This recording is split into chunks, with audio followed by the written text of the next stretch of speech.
Paris regorge de petites adresses où on peut trouver des produits healthy.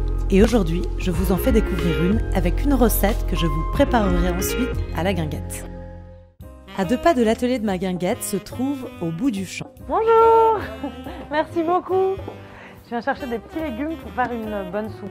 Vous êtes au bon endroit. Ouais. Chez eux, le concept est sain et simple.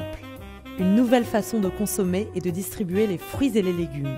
Pour ce faire, tous leurs fruits et légumes sont produits à moins de 100 km en direct de chez les producteurs, récoltés le jour même, selon la saison et issus de l'agriculture bio et paysanne. Merci beaucoup, à bientôt. Alors j'ai trouvé tout ça au bout du champ et je vais pouvoir commencer à les cuisiner. Donc d'abord je les lave. La technique pour laver les poireaux, c'est de le fendre à moitié, parce qu'en fait à l'intérieur il y a pas mal de terre. Donc je les coupe grossièrement. Le potimarron, ces petites graines à l'intérieur, ou je peux les jeter dans un jardin ou dans un pot de terre et ça va très très bien pousser. Et l'année prochaine, j'aurai plein de potimarrons. Ou alors, je les nettoie bien et je peux les faire griller au four avec un peu de sel. Comme nos légumes sont bio, on n'a pas besoin d'enlever la peau.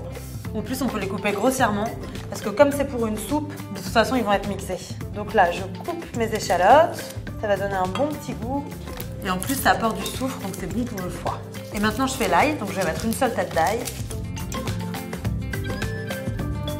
Maintenant, je vais mettre un petit peu d'huile d'olive dans ma cocotte. Je commence à mettre l'ail et les échalotes. Et une fois que ce sera bien doré, je pourrai ajouter le reste des légumes. Alors là, je vais couper les racines de mon bouquet garni. Comme ça, je pourrai le mettre directement dans ma soupe sans qu'il y ait plein de terre. Je vais en prendre que la moitié pour me garder un peu de thym pour plus tard. Maintenant que les échalotes et l'ail sont bien dorés, je vais pouvoir ajouter les légumes.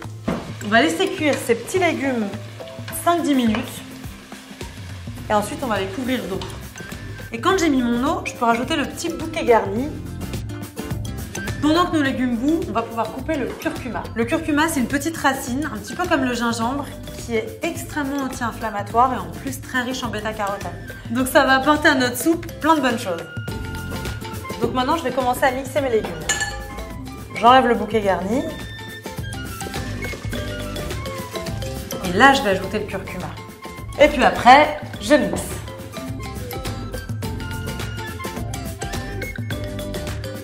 Maintenant que j'ai mixé, je verse dans mon bol.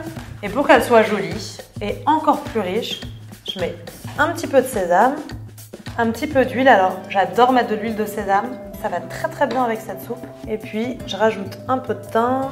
Et par-dessus, on peut vraiment s'amuser en rajoutant des zestes d'orange, du gingembre, de la muscade, un petit peu tout ce qu'on veut. Et voilà!